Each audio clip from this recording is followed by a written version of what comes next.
Do you want to know how to talk about movies with your child? That is an important skill in the day and age that we live in. I'm Nicholeen Peck, and I teach all about parenting, good communication, and how to build strong family bonds. I also teach childhood development, education, and I head an international organization where I have studied a lot of worldviews and messaging, and I have a lot to say about movies.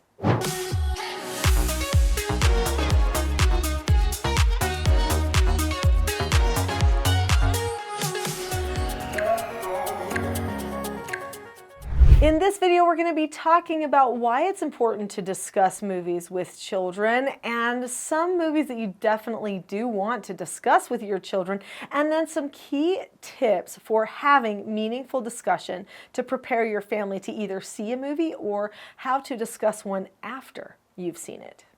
So why do we have to talk about movies? I have to say I probably was known as that mom that was kind of picky when it came to movies.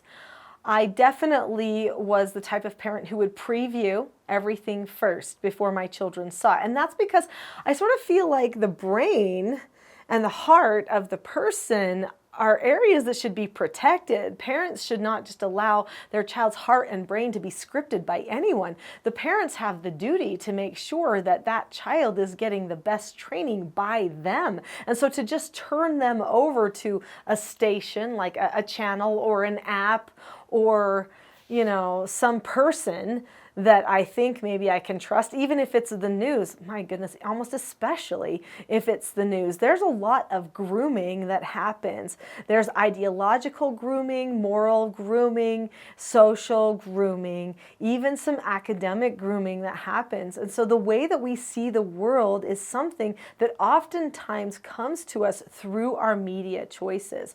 And if someone does not see the messages that are coming through and discuss them with a child, then a child is definitely at risk due to the fact that they are so naive and young and inexperienced that they could be completely scripted by an outside source. Now, I know that this sounds pretty malicious.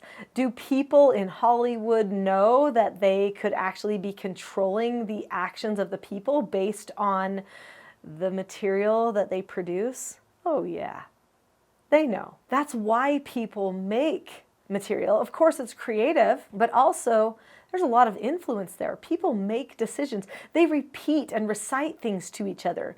They come up with slogans and things play through in their head again and again, actions again and again, so that they can control them.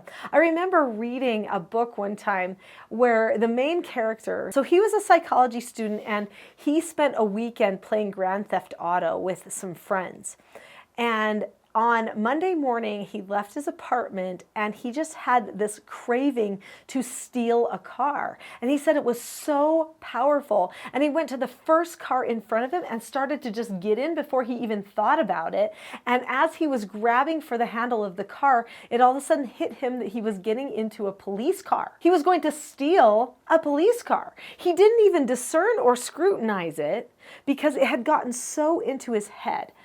Now that seems extreme, right? But he told the story from his own experience, and he said, I decided at that point I had to be careful about what I would spend my time with and what I would let my brain go off on. Crazy. So we can be controlled, especially if we allow it, if we don't scrutinize.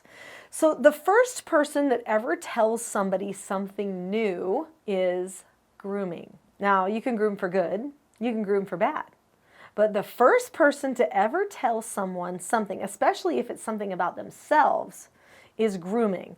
And I know this because for years I took in treatment children, most of whom had been sexually abused and groomed. And how did it always start? Someone told them something about their body that they didn't know before. And now suddenly they're fixated on it. Suddenly they can't think about anything else because they didn't know that before. It's shocking information. It's new, it's intriguing, it's interesting. It's like the first time a person sees a graphic image, they can't get it out of their mind. It scars them. It's shown them something they didn't imagine before. And it's either horrific or disturbing. But yet sometimes they want more because they experienced something with that. That's the power of images. That's the power of messages that our media contains. So why do we have to talk to our children about what they see in the movies? Because these movies can control them, can re-script them.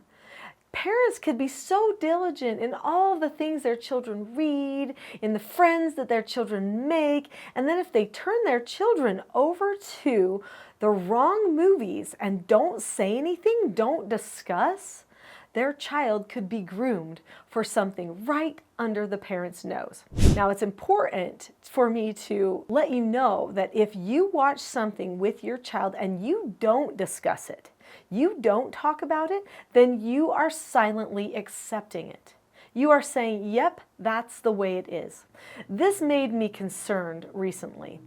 I went to see the Barbie movie, and I saw in the theater a lot of young girls, and they were sitting there with their Barbie dolls, or dressed like Barbie dolls, and they're with parents and friends and things. And at the end of the movie, nobody said anything. There was this kind of eerie, uncomfortable, awkward silence, like people didn't know what to do with what they saw. Was it true? Was it not true? Are men really like that? Are women really like that? Is that how you protect a woman? Should it always feel so angry, hostile, entitled? You know, what types of things should we be seeing in this movie? And whether you love the movie or not, there's a lot of messages in it. A lot. That movie is definitely more of a social grooming, social messaging movie than it is just basic entertainment. In fact, I wrote an entire article on it on my website, teachingselfgovernment.com. And you can see that there. But when I saw these children in silence after the movie, I recognized, oh no, no one's going to talk to them. What if they don't talk to them? That means the children will accept all of these messages, which are not true, which could even be damaging when they don't understand all the layers of the messaging that's coming through in this movie. Because the parents sat there and didn't say anything, because they didn't pull their children out of the movie, which would be the same as turning off the movie if you're at home, right? Or on a phone or a device. Because they didn't, the children would be left to accept it. The understood message was, that's true, that's okay. We got to be careful. So let's talk about how to talk to our children about movies, because that's vital. And before we do that, do you see that subscribe button? Click that button now. It's for you so that you don't miss the new videos that come out. So let's talk about movies that should definitely be discussed. I'm going to go with all. I always discuss movies, whether it was a movie that I really liked, like Sound of Music, or a movie that I didn't like The Hunchback of Notre Dame. And definitely, like I mentioned, movies that have any ideological, social, political bent, things that relate to the battle of the sexes, things that relate to religion, faith, ethics, any of those types of things, always make sure that you discuss those movies with your children. But in my family, we discussed every movie, Disney movie, cartoon or not. I previewed it. I prepped them for what they would see, not ruining the story, of course. And then we discussed afterward what they saw. I remember one time, all my children are adults. We go to a movie, and it's a Lego movie. And we walked out of the movie, and my children looked at me, and they said, "What, Mom? You're not going to tell us what you thought about it?" And I'm like, "It was okay." They're like, "No, you cannot just say that. You saw this, right? And you saw this, and you saw this, Mom. You're not going to hold back on us." They were waiting for all the things that they already saw. Why did they see those things in the movie? Because we have years of discussing movies. They ask themselves questions when they see the movies. When my adult daughter went to see the Barbie movie, and I also saw the Barbie movie, I called her and I said, "So, let's talk about the Barbie movie." And she's like, "Mom, I saw all the stuff. I saw them smashing babies' heads in and making it look like motherhood was not desirable. I saw all these things." Anyway, she told me all the things that she saw. Nothing made me more happy than to know that my child was able to discern when seeing a movie, was able to look for, but what is true and what is not true? What are they trying to make me believe versus what do I know to be right and true? What are the principles that I'm not seeing here? These are the types of things we want to discuss with our children.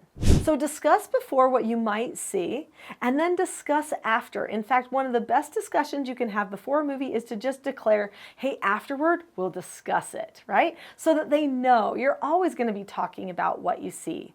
And then make sure that you're optimistic. There's no need to be, really, rude, super negative. You might see things that are negative. In the Barbie movie, when I saw them step on babies' faces, which was openly anti-baby, anti-motherhood, that whole opening scene of the show, it was disturbing. And I declared it to London that was disturbing. She's like, oh yeah. That was disturbing. And how awful, Mom, that it was a sex symbol that was their solution to happiness, that they needed to objectify themselves instead of want to have any purpose that could come through motherhood. Wow. Yeah. What about that? Anyway, so we talked about it and we talked about our concerns, but we didn't spend a lot of time getting heated or super emotional about it. We just discussed. And that's the better way. If you start bringing in too much of your emotions, it can feel manipulative to have a discussion about what a person has seen and not. Also, be open-minded to what they might have seen. If they say, well, I saw this and I thought this was okay, go, think about it. Be open-minded. Share a contrary view if you have one, because you have to learn how to discuss. Children can learn from these discussions about movies that it is okay to have a differing of opinions with someone. It's okay to discuss and not think or look at things the same way. It's okay. Make sure that you talk about what was seen, but also talk about what was not seen.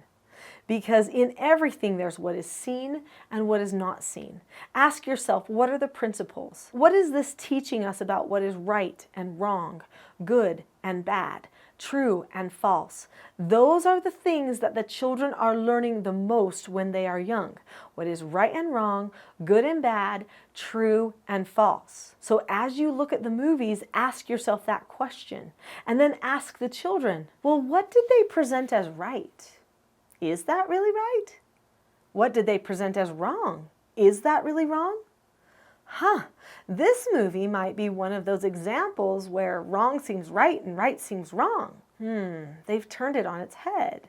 Why would they think that, do you think? See if you can give people the benefit of the doubt, trying to get into their head, but make sure that the children in the end have a strong opinion of what they think is right, good, and true, and how that particular piece of media compared to what is right, good, and true. Those are probably some of the most important things that you can do as you discuss movies. Don't be afraid to expose things to your children that are mature. If they saw it, talk about it. Otherwise, you're going to be telling them it's okay. If you have enjoyed this video, I'm quite sure that you will like my next video, which is all about a vital skill of self-government and communication that you can use, especially if the children want to see a movie you don't want them to see, and that skill is disagreeing appropriately. I have a full class about disagreeing appropriately that I suggest you watch next, and it is called Full Class about Disagreeing Appropriately.